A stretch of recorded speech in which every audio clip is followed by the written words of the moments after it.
ఓం శ్రీ గణేశాయ నమః. ఓం శ్రీ సరస్వతే నమః. ఓం శ్రీ గురుదత్తాత్రేయ నమః. ఓం శ్రీ లక్ష్మీనరసింహాయ నమః. 5 జూన్ 2026 శుక్రవారం యొక్క దిన విశేషము మరియు పంచాంగము.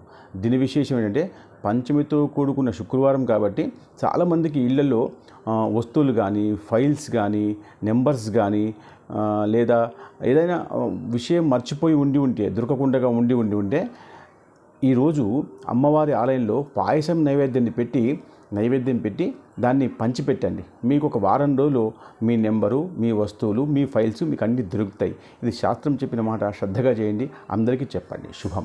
పంచాంగం ఏంటంటే స్వస్తి శ్రీ పరాభవనామ సంవత్సరము ఉత్తరాయణము గ్రీష్మ ఋతువు అధిక జ్యేష్ఠ మాసము. ఈరోజు బ్రాహ్మీ ముహూర్తము తెల్లవారి 4:13 నుంచి తెల్లవారి 5:13 వరకు. ఈరోజు సూర్యోదయము ఉదయం 5:25, సూర్యాస్తమయము సాయంత్రం 6:26.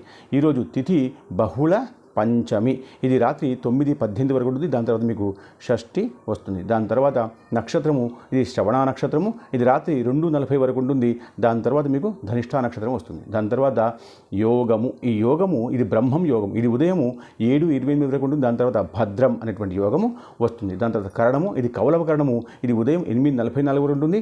దాని తర్వాత తైతుల కరణము ఇది రాత్రి 9:18 వరకు ఉంటుంది.